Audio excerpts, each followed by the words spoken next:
इनकी कैंची वहां। अबे पढ़ाई लिखाई में ध्यान लगाओ, IAS बनो और देश को संभालो, लेकिन नहीं।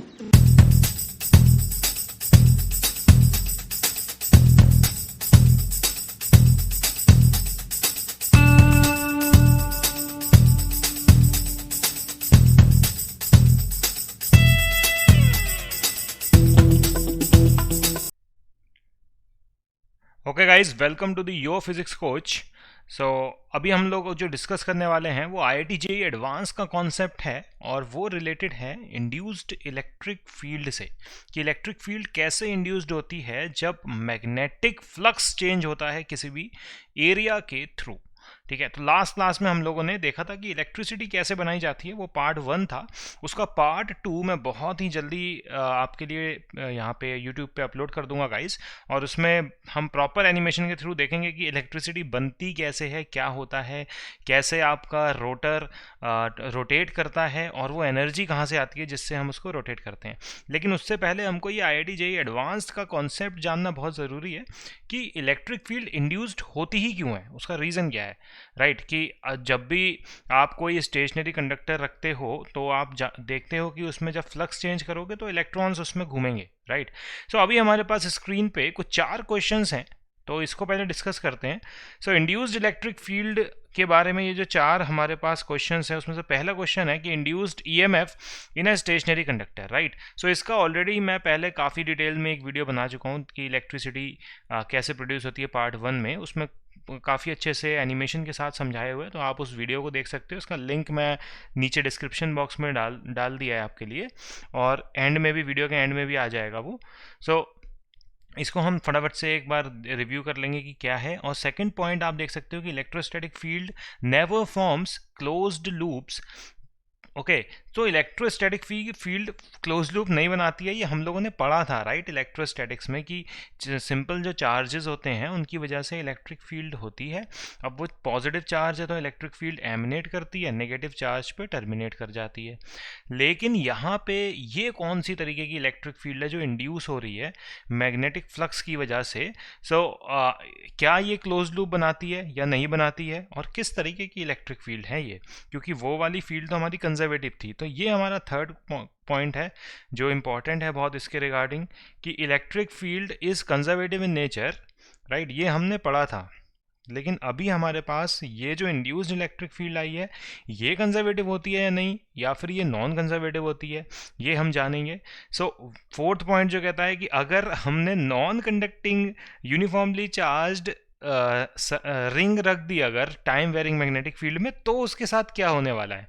ठीक है, तो इसीलिए ये JEE एडवांस का कॉन्सेप्ट बन जाता है, क्योंकि यहाँ पे ये जो हमारा सेकंड, थर्ड और फोर्थ पॉइंट है ना, ये बहुत इंपॉर्टेंट है। फर्स्ट पॉइंट तो हमारा NCERT में भी कवर किया गया है, लेकिन सेकंड, थर्ड और फोर्थ पॉइंट आपको बहुत ही कम बुक्स में देखने को मिलेगा, और जनरली टीचर्स 90% टीचर्स इंडिया में ये एक्सप्लेन नहीं करते कि ऐसा क्यों हो रहा है, क्या रीज़न है। तो चलिए पहले पॉइंट की तरफ बढ़ते हैं। तो पहला आप देख सकते हो अपनी स्क्रीन पे कि एक गैल्वेनोमीटर आपकी स्क्रीन पे लगा हुआ है, और हमने क्या किया, बार मैग्नेट को एक बार कॉइल के अंदर लेके गए और बार मैग्नेट को एक बार कॉइल के बाहर लेके गए। तो आप देख सकते हो कि इंड्यूस्ड करंट उसमें आपको दिख रहा है। राइट, और गैल्वेनोमीटर की निडल मूव कर रही है, तो क्लियर है आपको इंड्यूस्ड करंट दिख रहा है वहाँ पे, मतलब ये तो बात फाइनल हो गई। अब इसके पीछे का रीज़न क्या है, तो रीज़न देख लेते हैं हम। सो EMF कैसे प्रोड्यूस होती है, ये होता है -d∅b divided by dt, where φb is your flux, magnetic flux, जो B.A से डिफाइन होता है। ठीक है, सो मैग्नेटिक फील्ड और एरिया वेक्टर का डॉट प्रोडक्ट हमारे पास हमको लेना है, और ये चीज़ अगर टाइम के साथ वेरी करने लगी तो हमारा फ्लक्स चेंज होने लगेगा और EMF प्रोड्यूस होने लगेगा। ठीक है, अब देखो ये बहुत तरीके से चेंज हो सकता है। आप ये सोचो कि मैंने एक मैग्नेट रख रखी है, राइट, और इसमें से मेरे पास मैग्नेटिक फील्ड्स निकल रही हैं। राइट, अब मेरे पास एक रिंग है और मैंने इस रिंग को इस एक्सिस के अलोंग रोटेट करने लग गया, तो भी क्या होगा, मेरा फ्लक्स चेंज होगा ना, क्योंकि देखो एरिया वेक्टर यहाँ पे चेंज होने लगेगा एंगल, तो भी फ्लक्स जनरेट होगा। या फिर इसका एरिया, मैं लूप का एरिया बड़ा कर दूं या छोटा कर दूं तो भी फ्लक्स चेंज होगा। या मैग्नेटिक फील्ड चेंज करा दूं, जैसे कि हमने अभी पीछे वाले केस में देखा था कि बार मैग्नेट मूव कर रही थी आगे और पीछे, तो हमारा फ्लक्स चेंज हो रहा था, उसकी वजह से ईएमएफ प्रोड्यूस हो रही थी। तो ये तो बहुत बेसिक चीज़ होगी जो आपको पता है ऑलरेडी, ठीक है, आप सबको पता है कि ये कैसे होता है, क्यों होता है। और ये कंडक्टर आपके सामने रखा है, इसमें दिखाया गया है कि क्या फिनोमिनन है इसका, ठीक है। अब आगे बढ़ते हैं, अपने क्वेश्चन नंबर 2 पे चलते हैं, उसका आंसर देखते हैं क्या है। उसका आंसर है yes, induced electric field produces in any closed path whether there is matter और एन एम्प्टी स्पेस, राइट। मतलब इंड्यूस्ड इलेक्ट्रिक फील्ड जो प्रोड्यूस होगी वो किसी भी क्लोज्ड पाथ में प्रोड्यूस होगी, चाहे वहां पे मैटर हो या फिर ना हो। ये बहुत इंपॉर्टेंट है, ठीक है। अब इसका मीनिंग क्या है, चलो इसको अपने लोग प्रूफ करते हैं, ठीक। अभी देख लो, पहले तो मैं आपको एक कॉन्सेप्ट हल्का सा बता देता हूँ। आप ये चीज़ देखो, अगर ये मैग्नेटिक फील्ड वाला रीजन है, ठीक है, और इस मैग्नेटिक फील्ड वाले रीजन में आप ये सोचो कि यहाँ पे मेरे पास कंडक्टिंग लूप्स रखे हुए हैं, ये लूप 1 है एंड आफ्टर दिस ये लूप 2 है और एक लूप 3 मेरा बड़ा सा है। ओके, सो आप मुझे ये बताओ कि जब भी फ्लक्स चेंज होगा, ठीक है, मतलब आप फ्लक्स चेंज कराते हैं, अब फ्लक्स कैसे चेंज कराना चाहते हो, चलो ये जो मैग्नेटिक फील्ड है मैं इसको टाइम वेरिंग ले लेता हूँ, टाइम वेरिंग मेरी मैग्नेटिक फील्ड है। सो ये अगर टाइम वेरिंग मैग्नेटिक फील्ड है तो डेट मीन्स कि यहाँ पे फ्लक्स जो है वो चेंज होने वाला है, तीनों लूप में से चेंज होगा, ठीक है। अगर मान लो कि ये बढ़ रही है, फील्ड बढ़ रही है, मतलब एक तो फील्ड की डायरेक्शन इनवर्ड है, राइट, और फील्ड बढ़ रही है मतलब अंदर की डायरेक्शन में ही मैग्नेटिक फील्ड है और मैग्नीट्यूड बढ़ रहा है उसका, तो फ्लक्स इंक्रीज हो रहा है, राइट। अब फ्लक्स इंक्रीज हो रहा है तो उस केस में ये सब रिंग्स के अक्रॉस हमने जो पढ़ रखा है लेंज लॉ, वो चाहेगा कि फ्लक्स इंक्रीज ना हो, तो उसको अपोज करने के लिए ये जो आप देखोगे यहाँ पे कि फील्ड की वजह से जो करंट प्रोड्यूस होगा वो उसके अपोजिट डायरेक्शन में होगा, राइट, कि उसको अपोज करेगा, तो ना हो इसलिए जो करंट प्रोड्यूस होगा वो कुछ इस तरीके से होगा, एंटी क्लॉकवाइज डायरेक्शन में। ये हो गया आई, ठीक है। तो ये चीज़ हमने बहुत डिटेल में पिछली वीडियो में देखी थी, बट अब इसको हम आगे प्रूफ करने जा रहे हैं और डिटेल में, ठीक है, कि ये हो क्या रहा है, चक्कर क्या है यहाँ पे, कैसे मैं ये जो आपने बात बोली कि अभी कि मैटर हो या ना हो, चाहे एम्प्टी स्पेस हो, वहाँ पे इलेक्ट्रिक फील्ड लाइंस बनेंगी ही बनेंगी, ठीक है। तो चलो एक केस लेते हैं जिसमें ये हमारा रीजन है और इस रीजन में हमारी मैग्नेटिक फील्ड टाइम वेरिंग है, ओके, और आर रेडियस का ये सर्कुलर रीजन है, यहाँ पे हमारी मैग्नेटिक फील्ड लाइंस वेरी कर रही हैं टाइम के साथ, ठीक है। तो टाइम के साथ अगर ये मैग्नेटिक फील्ड लाइंस वेरी करेंगी तो क्या होगा गाइस, डेफिनेटली हमको पता है कि इसकी वजह से अगर इमेजिनरी लूप है ये मेरा इमेजिनरी कोई लूप है तो इसमें करंट प्रोड्यूस होने वाला है, राइट, ये बात तो हम जानते हैं। सो अगर इसकी वजह से करंट प्रोड्यूस होगा तो क्या इक्वेशन लिखोगे आप लिखोगे EMI will be sorry EMF will be equal to minus D phi B divided by dt, right. अब ये EMF है क्या, ये EMF पोटेंशियल डिफरेंस ही तो है, ये वोल्टेज ही तो है। अगर मैं इस वोल्टेज को E डॉट डी एल लिखता हूँ, E dot D L, right. अब हमको ये बात पता है गाइस बहुत ही क्लियरली कि ये जो E डॉट डी एल हमारा क्लोज्ड इंटीग्रल में होता है, राइट, ठीक है। तो ये इस केस में यहाँ पे आप देख सकते हो कि सर्कुलर लूप बना हुआ है यहाँ पे, ठीक है। सो E डॉट डी एल जब आप घूम के आओगे ना तो फाइनल माइनस इनिशियल क्या हो जाएगा, कंजर्वेटिव फोर्स होते हैं, तो आपको पता है कि कंजर्वेटिव फोर्सेस में जो क्लोज्ड लूप में वर्क डन होता है वो ज़ीरो होता है, राइट, लेकिन इस केस में नॉन ज़ीरो होगा वर्क डन, ठीक है। तो इसलिए क्यों होगा, क्योंकि ये नॉन कंजर्वेटिव इलेक्ट्रिक फील्ड है, राइट। सो यहाँ पे आप क्लियरली देखोगे कि ये जो integral E dot D L है ये नॉन ज़ीरो क्यों होगा, आप देख सकते हो कि minus D phi B divided by D T, okay. So phi की जगह आप वैल्यू पुट करते हैं D phi B divided by D T, phi B जो हमारा फ्लक्स है, कितना होगा, B dot A, right. So B जो है मैग्नेटिक फील्ड तो टाइम वेरिंग है, कोई इशू नहीं है उसमें। ओके, ये हो गया मेरा टाइम वेरिंग मैग्नेटिक फील्ड, मैंने लिख दी। ओके, सो इसके साथ साथ जो एरिया वेक्टर है वो मैं कौन सा लूँगा, वो मैं लूँगा pi small R square, right. So pi small R square वाले रीजन में हमारी electric field, sorry magnetic field change होगी। सो यही वाला जो फ्लक्स है यही चेंज होगा, राइट, क्योंकि मेरी जो इमेजिनरी लूप है वो ये वाला है, स्मॉल आर रेडियस वाला, ठीक है।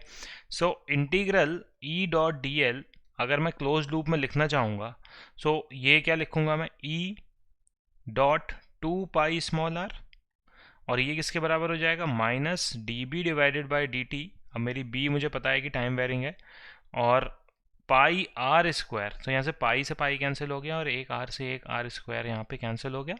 तो मेरी जो इलेक्ट्रिक फील्ड फाइनली यहाँ पे आएगी ना, वो कितनी आएगी, electric field will be equal to minus D B divided by D T dot R divided by 2, right. तो मुझे साफ साफ दिख रहा है कि मेरी इलेक्ट्रिक फील्ड डायरेक्टली प्रोपोर्शनल है आर के साथ और नॉन ज़ीरो है क्लोज लूप में।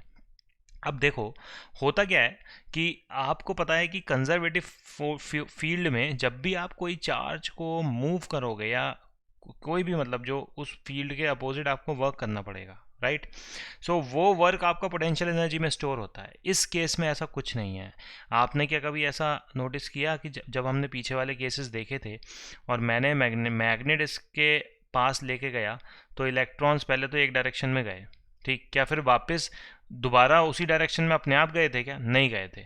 और लेकिन आप ये क्लियरली देखते हो कि अर्थ पे अगर मैं कोई भी मास ऊपर लेके जाऊं और उसको यहाँ से छोड़ दूं तो वो ऑटोमेटिक नीचे आएगा खुद ही, potential energy automatically will manifest into the kinetic energy. Clear है। इस केस में ऐसा कुछ नहीं होता है, इसीलिए ये फील्ड कैसी है, नॉन कंजर्वेटिव इलेक्ट्रिक फील्ड होती है। क्लियर हो गया ये वाला पॉइंट। सो यहाँ पे हमको ये बात पता लगी कि जो इलेक्ट्रिक फील्ड है that is directly proportional to R. लेकिन ये कब तक होगा, ये इस पॉइंट तक ही होगा। तो ये कैसे पता लगेगा, चलो नेक्स्ट केस में हम ये कंसिडर करते हैं कि हमारा जो इमेजिनरी लूप है, राइट, सो ये जो इमेजिनरी लूप है this is outside the magnetic field region. Okay, so अभी क्या होगा यहाँ पे, अगर मैं फिर से ई डॉट डी एल लिखता हूँ यहाँ पे, right, equals to minus D phi B divided by D T. ये ई डॉट डी एल मैंने लिखा क्या, बेसिकली बहुत बेसिक ऑपरेशन है, आपको सबको पता होगा कि D V is equal to minus E dot D R होता है। क्लियर है। सो वहीं से ये आया है, राइट। सो ये जो ई डॉट डी एल है यहाँ पे क्लोज लूप में हमारा, फिर से हमें पता है कि ई डॉट डी एल अगर मैं साथ में डॉट प्रोडक्ट लूँगा इलेक्ट्रिक फील्ड के साथ, ओके, सो इलेक्ट्रिक फील्ड के साथ जब डॉट प्रोडक्ट लूँगा मैं डी एल वैक्टर का, तो पूरा ये सर्कमफ्रेंस पे घूम जाऊँगा मैं, तो E dot 2 pi into small R minus D phi B divided by D T. अब फ्लक्स क्या होगा, वही मैग्नेटिक फील्ड जो टाइम के साथ वेरी हो रही है, और उसके साथ एरिया। अब एरिया यहाँ पे कितना है, एरिया है pi into capital R square, right. तो एरिया हम क्यों ये वाला ले रहे हैं, हमने पाई स्मॉल आर स्क्वायर क्यों नहीं लिया, इसलिए नहीं लिया क्योंकि जो फील्ड चेंज हो रही है वो आर कैपिटल आर रेडियस में ही चेंज हो रही है, ठीक है। सो जो एरिया हम लेंगे तो बेसिकली हम फ्लक्स लिख रहे हैं, तो फ्लक्स क्या होता है, जहाँ मैग्नेटिक फील्ड चेंज होगी जिस एरिया में, या जहाँ भी जिस एरिया से मैग्नेटिक फील्ड पास होगी वही हमारा फ्लक्स होता है। तो यहाँ पे पाई कैपिटल आर स्क्वायर वाले एरिया से ही जो मैग्नेटिक फील्ड है वो पास हो रही है, और इसीलिए हमारा फ्लक्स होगा pi into capital R square. तो फिर हम जब फर्दर इसको आगे सॉल्व करेंगे गाइस, तो ये हमारे पास इलेक्ट्रिक फील्ड की जो वैल्यू देगा that will be minus D B divided by D T. ये तो टाइम वेरिंग मैग्नेटिक फील्ड है। इसके साथ साथ आपको मिलेगा R square divided by two R. तो इस केस में आपको मिल रही है कि electric field is inversely proportional to R. और पिछले केस में अभी हमने देखा था कि यहाँ पे तो इलेक्ट्रिक फील्ड जो हमारा रिजल्ट आ रहा है that result is electric field is directly proportional to small R. तो दोनों केसेस में हमको पता लग गया कि जैसे ही रीजन से बाहर निकलेंगे तो इलेक्ट्रिक फील्ड गिरने लगेगी, फॉल होने लगेगी, कम होने लगेगी। और कैसे कम होगी, इन्वर्स रिलेशन से। तो आप स्क्रीन पे अभी देख सकते हो कि ये जो हमारे सामने ग्राफ है, ये इलेक्ट्रिक फील्ड जो इंड्यूस्ड हुई थी ना उसकी वजह से, और मतलब डिस्टेंस के साथ इलेक्ट्रिक फील्ड जो इंड्यूस्ड हुई है उसका ग्राफ है। तो आप देख सकते हो कि initially E is proportional to R और एक पर्टिकुलर रेडियस के बाद वो इन्वर्स रिलेशन यहाँ पे आ गया है। तो ये कौन सा पॉइंट है? ये पॉइंट है small r is equal to capital R. तो हमने सीखा क्या इससे? हमने सीखा ये गाइस, कितनी इंपॉर्टेंट चीज़ सीखी आप देखो यहाँ पे, कि जैसे आप मूव कर रहे हो ना सेंटर से, ठीक है, वैसे इलेक्ट्रिक फील्ड आपको मिल रही है। मतलब इलेक्ट्रिक फील्ड के कॉन्टीन्यूसली प्रेजेंट हैं सर्कल्स, ऑलरेडी सर्कल्स प्रेजेंट हैं, ठीक है। ये सर्कल्स क्यों पैदा हो रहे हैं इलेक्ट्रिक फील्ड के? ये सर्कल्स इसलिए पैदा हो रहे हैं क्योंकि आपका फ्लक्स जो है वो चेंज हो रहा है टाइम के साथ, मैग्नेटिक फ्लक्स। सो सबसे इंपॉर्टेंट जो जानने वाली बात है गाइस, कि हमने अभी तक जो पढ़ा है, आप देखते हो कि आपको क्या दिया जाता है? आपको दिया जाता है कि एक कंडक्टिंग लूप दे दिया और उसके अंदर मैग्नेटिक फील्ड चेंज हो रही है बच्चों, तो बता दो करंट की डायरेक्शन क्या होगी। अब भाई साहब ये करंट आया ही क्यों यहाँ पे? सबसे बड़ी बात तो ये है कि ये करंट आया क्यों? ये करंट इसलिए आया क्योंकि जब ये मैग्नेटिक फील्ड चेंज होगी ना, तो पूरे ही रीजन में, देखो अगर मैं अलग कलर से यहाँ पे ड्रॉ करता हूँ तो ये इलेक्ट्रिक फील्ड के सर्कल्स बनेंगे यहाँ पे, ठीक है। ये इलेक्ट्रिक फील्ड के सर्कल्स पूरे रीजन में बनेंगे। और आपको पता है कि कोई भी कंडक्टर होता है, तो अगर मैं देखो यहाँ पे इसकी जूम्ड इमेज बनाऊँ, तो कंडक्टर के पास क्या होते हैं? फ्री इलेक्ट्रॉन्स होते हैं। बता दो ये होते हैं या नहीं होते हैं? तो कंडक्टर के पास जब भी फ्री इलेक्ट्रॉन्स होते हैं गाइस, तो इलेक्ट्रिक फील्ड उन पे फोर्स लगाएगी, ये जो पैदा हुई है अभी इलेक्ट्रिक फील्ड। तो ये इलेक्ट्रिक फील्ड मान लो कि अगर इस डायरेक्शन में पैदा हुई है, तो इलेक्ट्रॉन्स पे वो अपोजिट डायरेक्शन में फोर्स लगाएगी, तो Q इंटू ई ये वाला फोर्स लग जाएगा इलेक्ट्रॉन पे, तो ये इलेक्ट्रॉन मूव करने लगेंगे। तो सिंपल सी बात है, जब इलेक्ट्रॉन मूव करने लगेगा इस, तो ऑब्वियसली आपको लूप में करंट दिखेगा ना। तो इसका मतलब ये नहीं है कि केवल इस लूप में ही करंट दिखेगा, इसके आसपास आप और भी लूप रखोगे तो सब में करंट दिखेगा, क्योंकि वहां पे इलेक्ट्रिक फील्ड के सर्कल्स पैदा हो रहे हैं, मतलब स्पेस में पैदा हो रहे हैं वो। अब वहां पे अगर आप लूप ला के रख दोगे तो उसमें आपको करंट दिखने लगेगा, क्योंकि ये इलेक्ट्रिक फील्ड उन इलेक्ट्रॉन्स को घुमाने लग जाएगी। अब यहाँ पे सोचो, जो मैंने फोर्थ पॉइंट आपसे पूछा था वो कितना इंटरेस्टिंग था, कि अगर मैं यहीं पे फील्ड चेंज कर रहा हूँ, ठीक है, बट मैंने यहाँ पे कंडक्टिंग रूप की जगह एक नॉन कंडक्टिंग रिंग रख दी, बट उस रिंग पे मैंने क्या कर रखा है? चार्ज दे रखा है, पूरी रिंग पे मैंने पॉजिटिव चार्ज दे रखा है। तो उस रिंग के साथ क्या होगा? तो वही आपकी स्क्रीन पे वो क्वेश्चन नंबर 4 है, और इसका आंसर आप लोगों को गाइज कमेंट बॉक्स में देना है। सो यहाँ पे एक ये हल्की सी मिस्टेक हो गई है, ये एक बार एंड नो मैग्नेटिक नहीं आएगा क्योंकि 2 बार रिपीट हो गया। सो ये आप क्वेश्चन पढ़ो, कितना सिंपल क्वेश्चन है, मतलब सिंपल तो नहीं है, ये एडवांस लेवल का है, बट आप लोग कर लोगे, मुझे पूरा यकीन है। सो इसका आंसर आप लोग कमेंट बॉक्स में देना गाइज। इसका क्वेश्चन ये कहता है कि थिन नॉन कंडक्टिंग रिंग है जिसका मास स्मॉल m है, छोटा चार्ज q उस पे दिया हुआ है, राइट, उसको छोटा चार्ज दे दिया गया है q। सो वो अपनी एक्सिस के अबाउट फ्रीली रोटेट कर सकती है, और इनिशियल मूवमेंट पे रिंग रेस्ट पे थी और कोई मैग्नेटिक फील्ड नहीं थी, लेकिन सडनली मैग्नेटिक फील्ड हमने उसमें ऑन कर दी, जो चेंज हो रही है dv/dt से, ठीक है, उसको हमने k बोल दिया कि k एक नंबर है, उस पर वो चेंज होता जा रहा है कंटिन्यूसली, राइट। सो अब क्या होगा कि जब भी ये मैग्नेटिक फील्ड चेंज होगी, तो आपको पता है क्लियरली कि सर्कल्स बनेंगे, रिंग्स बनेंगी, लूप्स बनेंगे इलेक्ट्रिक फील्ड के, और वो इलेक्ट्रिक फील्ड इस रिंग के साथ कुछ गेम खेलेगी। अब वो गेम आपको पता लगाना है क्या होगा, और वैसे क्वेश्चन में दे ही दिया है कि एंगुलर फ्रीक्वेंसी निकालनी है, तो आपको पता है कि इलेक्ट्रिक फील्ड फोर्स लगाएगी, उस फोर्स की वजह से एक टॉर्क प्रोड्यूस होगा और ये रिंग घूमने लगेगी। तो मैंने हिंट दे दिया है आपको, आप इसका आंसर कमेंट बॉक्स में कर सकते हो। और गाइज इस क्वेश्चन का सॉल्यूशन आपको चाहिए तो you can follow us on the Telegram, follow us on the Instagram, you can follow us on the Facebook. मैं सब जगह इसका सॉल्यूशन अपलोड कर दूंगा, सो आप अपना आंसर मैच कर सकते हो, वहाँ पे सॉल्यूशन अपना मैच कर सकते हो। इसका सॉल्यूशन मैं आज से, जब ये वीडियो अपलोड हो रही है, इससे 2 दिन बाद या 3 दिन बाद मैं इसका सॉल्यूशन दे दूंगा, क्योंकि काफ़ी बच्चे मतलब देखेंगे तो उसका आंसर उन लोगों को मिल जाएगा। और इन सब का लिंक गाइज मैंने डिस्क्रिप्शन में दे रखा है, तो वहाँ पे आप उस लिंक से हमारे चैनल्स को सब्सक्राइब कर सकते हो और फॉलो कर सकते हो। और गाइज अगर वीडियो अच्छी लगती है तो प्लीज़ अपने दोस्तों के साथ शेयर करो, सबको बताओ, क्योंकि ये ऐसी चीज़ है जो बहुत ही कम लोगों को पता होती है, ठीक है। ये छुपा रुस्तम है, समझ लो EMI का, ओके सो इसको मतलब बताओ अपने दोस्तों को, हेल्प करो सबकी। तो अगर ये चीज़ होती है, अगर आपको पसंद आती है, तो इसके बाद मैं आपको और अच्छे अच्छे से क्वेश्चन जो बहुत ही कॉन्सेप्चुअल क्वेश्चन है जेईई एडवांस लेवल के, वो यहाँ पे अपलोड करूँगा। और ये सब कुछ बिल्कुल फ्री है गाइस, मैं हमेशा फ्री में यूट्यूब पे अपलोड करूँगा। ओके सारा कंटेंट जो भी आपको चाहिए, क्योंकि मुझे पता है बहुत सारे स्टूडेंट्स ऐसे होते हैं जिनको एजुकेशन नहीं मिल पाती है गाइस। सो मेरा एक ये छोटा सा हेल्प समझ लो, या मेरा छोटा सा प्यार समझ लो आप लोगों के लिए। सो डेफिनेटली जब भी मुझे टाइम मिलेगा मैं ये काम ज़रूर करूँगा। Okay so guys thank you for watching this.